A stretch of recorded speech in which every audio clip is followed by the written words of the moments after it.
this is your Island Girl, and I'm back with another one for you today. And today I am reacting to 7 surprising things cheaper in the UK than in America. All right, and I'm getting this from Girl Gone London. Love her channel. Please go over and show her some love because this is where I'm getting it from. The link will be in the description below if you want to watch this reaction undisturbed. All right, guys. So come on in, right back, put a smile on your face and enjoy. To all my regular schmegglers, day one, sweetie pie, sweetie poos, come on in, right back, put a smile on your face and enjoy. To be honest with you, I'm really going to be too surprised of the 7 things that she's going to list that is cheaper in the UK than in America. You know what? Let me not toot my horn that I'm not going to be surprised. Maybe I will be. So let's get into this video. Here we go right about now. NYU. Ever heard of it? Pretty famous university. That'll cost you $58,000 per year. From the astronomical cost of cell phone plans in the US to food costs that are going to empty your wallet in America, there are quite a few things that are a lot more expensive in the USA than in the UK, and in this video, we're gonna go over some of them. Okay. A lot of people often think of things that are more expensive in the UK than in the US. I feel like you've all heard the story of the person, or been the person yourself, who goes on holiday to the US and ends up buying tons of clothes from the outlet malls, as we call them, because it's cheaper in the US than in the UK, but not everything is affordable in the US. In fact, a lot of it isn't.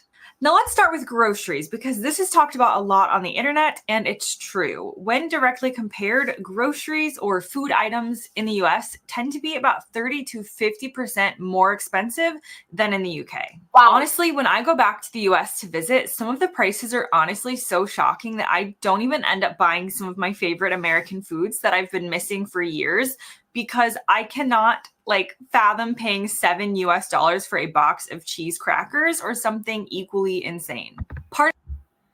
Gotta be honest, when it comes to food here, it's expensive. And then you have a variety of the same thing that you need to choose from. But I will add this, you're paying for brand, not necessarily for what is in the pack. You're paying for the brand, because I can get Kellogg cereal for what, $10 a box. But if you're buying the store brand, you're paying $4. You see where I'm going with this? So I don't really necessarily buy brand. If it tastes the same, it's just the same. It's just a different package. They're pretty much the same. But she's right. She is so right. And it's sad that she, just bypass it because the price is crazy, and that's so sad that the price here is ridiculous. Part of this has to do with competition. So the US has quite a lack of competition in the supermarket and grocery space, unlike in the UK where the market is saturated and there are plenty of options. Stores like Aldi that are cheaper are making inroads in the US, but this is only in recent years. It was a big deal when an Aldi came to my local town a few years ago, as before then we only had about 2 options for grocery stores. Whereas in the UK, I can easily think of how to get to the local Waitrose, Morrisons, Asda, Tesco, Sainsbury's, and Co-op, at least, probably more, from my house. Number 2 is mobile phone plans. So another absolutely shocking difference when you really get down to the numbers between UK and USA prices is cell phone plans or mobile phone plans. My plan here in the UK costs about £10 a month. And honestly, I don't even know the amount of data in minutes because there is so much of it that I would never run out. So I don't even think about it. And I'm on my phone a lot. So that's £10 per month. In the US, per person, they call the $50 US phone plans the cheaper options, and most people tend to be paying anywhere from like $75 to $100 at least per month for their cell phone plan. Again, this comes down to lack of competition for one thing. So compared to the UK, the USA just doesn't have as many providers, thus they can up their prices. It also does cost more to serve the larger geographical area in the US, which has a less densely populated country than in the UK, making prices higher yet again. Okay, I eat my word. Guys, I just nyam back my words a while ago. Did she say $10 for phone plan? Am I hearing correctly? What? No, I'm serious. $10? Are you serious? Guys, a phone plan here, like she said, the cheapest is 50 and it's limited, unlimited talk and text, but limited data. You run out of that in 2 days' time. A decent plan, you're paying like $120 or somewhere a month. And she said $10 a month for. I am shocked out of my wits. I am not. I'm trying to roll this over in my head like $10 a month for phone plan. Like seriously. Okay, I need to move, boy. This is I can't get over this one. Let's continue. The next thing on my list is kind of a fun one, but that's Broadway versus the West End tickets. So it's kind of more niche, but tickets for the West End are usually a lot cheaper than Broadway in New York City for the same quality of show. The West End has some of the best theater in the whole world, and yet the ticket prices for the absolute best seats in the West End are typically the prices for some of the cheapest and pretty bad seats on Broadway. When visitors come to the UK to see me, they are always surprised at how many shows they can fit in on their budget, because you can get some tickets in the West End for as low as like £20 if you're willing to have a restricted view. And I saw this post, which made me laugh, and it was titled, "Is American theater expensive or am I just poor?" So yeah, you're not imagining it. American theater is typically very expensive, and you get more for your money for West End shows. Next up is healthcare. Everybody knows healthcare is much more expensive. Before she go into the healthcare, make I talk to you about this show thing and this Broadway thing. Jesus, this ticket will break the bank. I don't understand why they are so expensive. I can never ever wrap my little brain around it. So as for Broadway ain't coming my way because I ain't pumping out them change. And the cheapest seats is the one that you can hardly see. What's the point in going? I don't know. So Broadway, not for me. I can understand you guys are very accomplished when it comes on to your shows. Like you understand? And theater and I give you guys that from the videos that I've watched about the UK so far. So I will say yes. The price is going to be ridiculous here. Expensive in the US than in the UK, because in the UK, technically, as long as you use the NHS as a UK citizen, you pay nothing. You pay for your taxes, yes, if you are tax paying, but you don't get a bill at the end of a hospital stay, a doctor visit, or giving birth to a child. In the US, the average cost before insurance of giving birth is around $20,000, depending on potential complications. That can be reduced to around $3,000 or $4,000 with insurance, but then you're also paying for health insurance. The average annual cost of health insurance in the US is around $7,000 for an individual and $20,000 for a family per year. This came up in my video about UK versus USA ambulances. The thought... Guys, let us not talk about healthcare because this one will have you digging your grave. If you're sick or you want to have a baby, you might as well start digging and put yourself down before you even consider it. And for those who don't even consider the prices, you're going in for a rude awakening. Now, she put it pretty nice. The average cost of having a baby in 2024 and having complication, you're paying nothing under 50 to 60,000 US for having that baby. Okay? Worse if you have complications, including you have to have an emergency C-section. And I'm speaking facts because I live it, so I can tell you that's what it is. If you don't have good insurance, you're in problem. I might be frank. If you don't have a good, like I said, good insurance, and like you said, if you have good insurance, you're paying like a $3,000-4,000 after the insurance pay everything. But if it's a military insurance, you're not paying anything out of pocket, which is factual because the insurance covers everything. But baby, Land not a free? What free? I don't know. Free to must be only to breathe. That is. Let's continue because this will get me riled up. Of needing to pay for an ambulance in the UK doesn't cross most people's minds. If you have a heart attack and need to be transported to the hospital, you're not going to get a bill for the service. But in the UK, you are, typically to the tune of a few $1,000s. This is definitely one of the more serious items on my list, as the cost of healthcare in the US can completely bankrupt families or individuals through no fault of their own. There are many things that you can't control in life, even if you are the healthiest and you exercise daily and you're in picture perfect health. Sometimes life has other plans, and it's terrifying for many Americans who end up with so much healthcare debt. This isn't a fear in the UK. Next. Hold on. I think she made a mistake when she said a few $1,000s in the UK, because she said you're paying nothing a few minutes ago when she was talking about healthcare. If you have the NHS, I think she said NHS. I might be wrong, but so because I've done a video before, and I still cannot believe that you guys pay nothing to have a baby. You pay nothing to take an ambulance here. $4,000, $6,000 thing. And honestly, guys, I did not know this until I did a video about the UK comparing the healthcare system. And they're saying, did you know that you have to pay for the ambulance? Guys, I did not know that. I swear to you, I didn't know that because I'm. Woo! That is. I have never taken the ambulance before, so I have never called an ambulance before, and I've never known.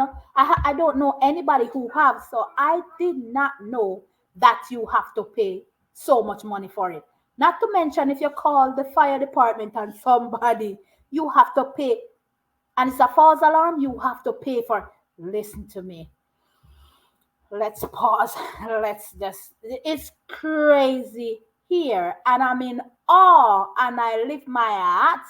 Yes, you guys have to pay taxes, but at the end of the day, you don't have to go bankrupt or go to your grave in debt for pain because you got sick or somebody in the family got sick, or leave that burden on your kids. I'm sorry, I'm talking, guys. It's just the is car insurance. Car insurance estimates in the UK yearly are obviously based on like the age that you are, the car you drive, where you live, where you keep the car, if you're a good driver like some people or a bad driver like me. But typically you're looking at around 400 to 800 pounds per year, which seems a lot to Brits, as car insurance prices have been rising in the UK, but Americans are typically paying a lot more. The average cost of US car insurance is over $2,000 per year. There was another funny exchange I found online when a British person commented that they had met a young person, they were a male who was driving a sports car, an American, and this person told the British person that their car insurance costs around $300. So the British person was like amazed. They were posting online going, how can it be this cheap? And all the Americans had to come online and to say, actually, that's going to be the monthly price. Exactly. American car insurance can be such a hefty fee that we talk about it in the US in a monthly context. So that person was not paying $300 per year, but per month. Next on my list is...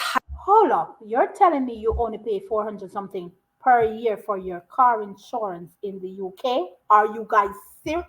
Okay, now I'm getting shockers. It's surprising. I said I didn't think anything on, and I'm eating my words right now. Are you serious? Telling me that's what some people pay per the month. 400, 500 for insurance, depending on the insurance company that they're using per month. And like she said, depending on how, if you're a long time driver, if you're a new driver, depending on the car that you're driving, that's how they charge you. Don't the car and the color of the car. No, sir. You guys are living the life. I need to run. Higher education. Higher education is another one of those incredible figures when you dig into the numbers. In England, a university can charge a home student a maximum of £9,250 per year, which is about 13,000 US dollars, which again, I know there's been lots of like reporting in the UK that people, or in England rather, that people find it as very expensive. The costs are rising and it seems an astronomical cost. It's certainly not cheap. I mean, it's like 10,000 pounds per year.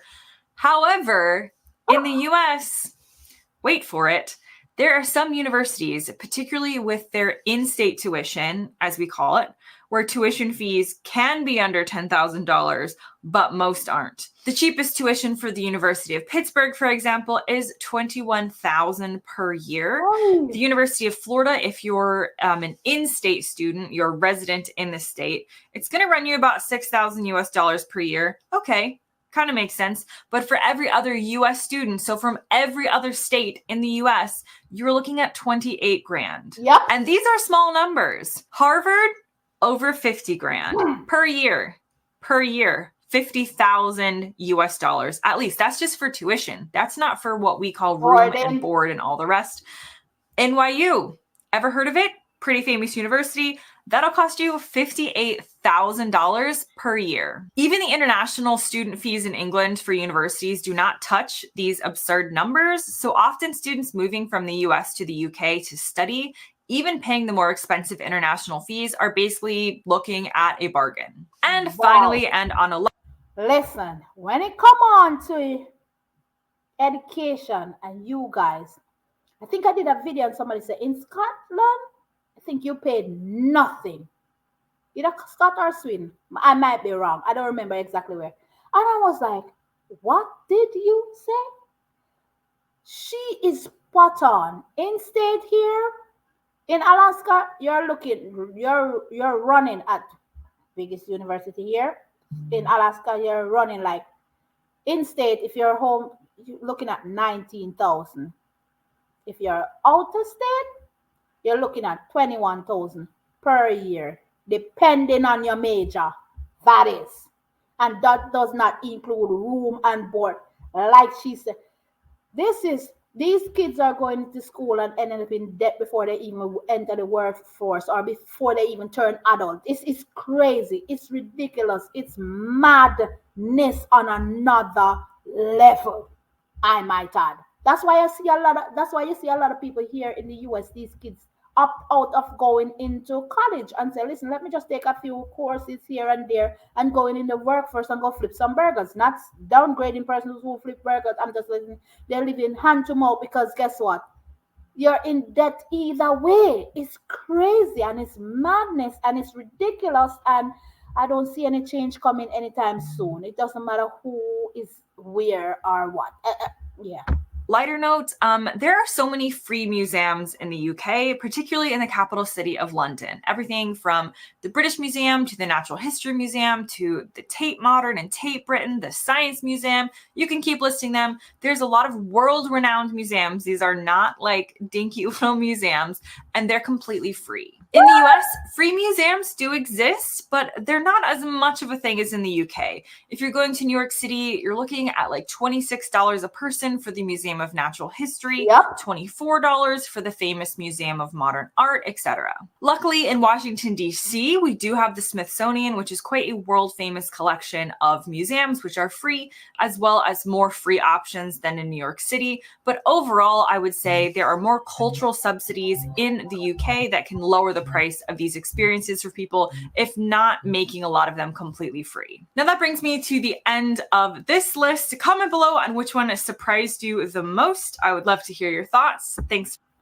Listen to me. I am not gonna lie. This is madness. This is craziness. I am so surprised. I am so shocked. I'm flop. I everything that you can think of. I cannot believe that that's the case when it comes on to my number one shocker is the phone plan. The phone, $10. $10. It's unbelievable. No. The healthcare is always a shocker for me. $0. The car payment is a shocker for me. It's just $400 per year. The insurance, the car insurance. Not to mention your school tuition. Not to mention the groceries. I'm like, oh my word. All 7 things listed a while ago. I got to eat my word on this. The UK take the baton on all of them, and it's messed up that that's how it is in the US. It is. I think, like I said, she made a mistake when it come on to the ambulance.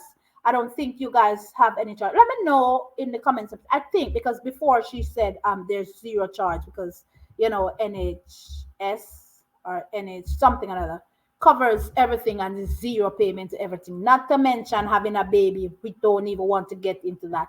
But I hope you guys enjoy this one. Don't forget to go in the comment section. Tell me what you would like me to check out next. Like I said, go over and show Girl Gone London some love. Hit the subscribe, hit the like over there, and likewise do the same here. Share this video as well. It's the Island Girl, and I'm running out of here. I don't really have much to say because she said it all, and I'm surprised to another level, and I'm shocked to another level is the word. Um, be good, be safe, be kind, love each other. Don't forget to continue to rock back, relax, and enjoy your lives. It's the Island Girl, and I'm running out of here. Love you guys, and I'll definitely catch you guys in another video. Bye.